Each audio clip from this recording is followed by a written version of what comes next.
दोनों अकेले रह गए, सरपुरुष और ये लड़की जिसको अब दुर्गा कहते हैं, जो अष्टंगी कहलाती है। अब ये दोनों रहे तो लड़की युवा होने के कारण उसका रंग रूप निखरा हुआ था। तो पुण्यात्माओं, ये बलात्कार की जो बुराई हमारे अंदर घर की है सभी प्राणियों में, ये वहीं से रोग लगा था। अब जो जिस राजा यानी जिस भगवान के जिस स्वामी के राज में हम रह रहे हैं, उस जैसा भाव सबका बन ही जाता है, यथा राजा तथा प्रजा। तो ज्योति निरंजन ने वहां उस लड़की के साथ बलात्कार करने की चेष्टा की। लड़की अपना हर सामर्थ्य तक अपनी इज्जत की रक्षा के लिए वो सब कुछ करती है। तो उस दुर्गा ने कहा कि ज्योति निरंजन, बात सुन देख, पहले अंडे से उत्पन्न हुआ पिता के वचन थे, बाद में हमारी उत्पत्ति हुई, हम आपके छोटे भाई बहन हैं। अब मैं पिता के वचन से उत्पन्न हुई हूँ लड़की, आप पिता के वचन से हुए हो लड़के, तो मैं आपकी बहन हूँ, और बहन के साथ ये दुष्कर्म तुझे पापग्रस्त कर देगा, तू जुल्म ना करे। और मेरे पास पिता की दी हुई वो वचन शक्ति है, जितने प्राणी तू कहेगा मैं उत्पन्न कर दूंगी। पर ज्योति निरंजन जो है वो कामवश इतना अंधा हो गया था, वासनावश, कि उसने एक नहीं सुनी और लड़की के साथ अत्यधिक निकट आकर दुर्व्यवहार करने की चेष्टा की, अभद्र तरीके से मुंह खोला। तो लड़की ने कोई और चारा ना दिखा, सूक्ष्म रूप बनाया और उसके अंदर प्रवेश कर गई।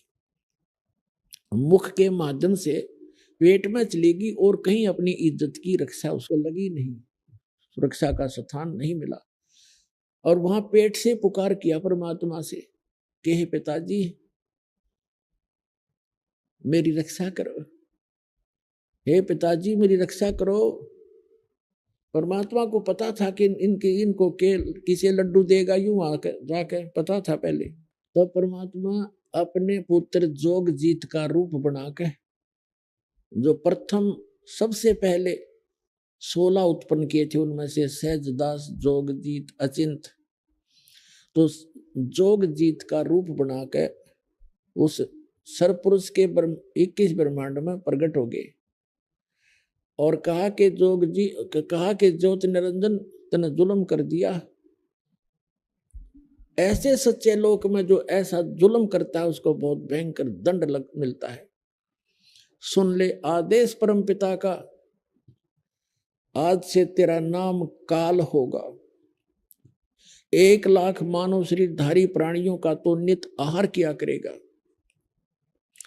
तूने इस लड़की को अपने निगल लिया, इसके साथ दुर्व्यवहार किया है, लड़की को उसके पेट से निकाल दिया, उसके पेट को चीर कर, और कहा कि तुम दोनों अब निकल जाओ 21 ब्रह्मांड को लेकर इस सच्चे लोक तय सतलोक से। अब वहां उस ज्योति निरंजन ने बहुत प्रार्थना की, विनय की, गिड़गिड़ाया कि भाई मुझे माफ करवा दो पिताजी से। खुद मालिक खड़े थे और खड़े थे वो अपने पुत्र जोगजीत के रूप में।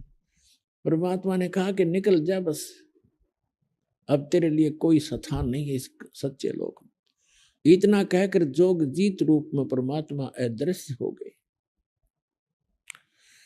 और ज्योति निरंजन के 21 ब्रह्मांड विमान की तरह चल पड़े। वहां से दुर्गा और वो दोनों ही रह गए।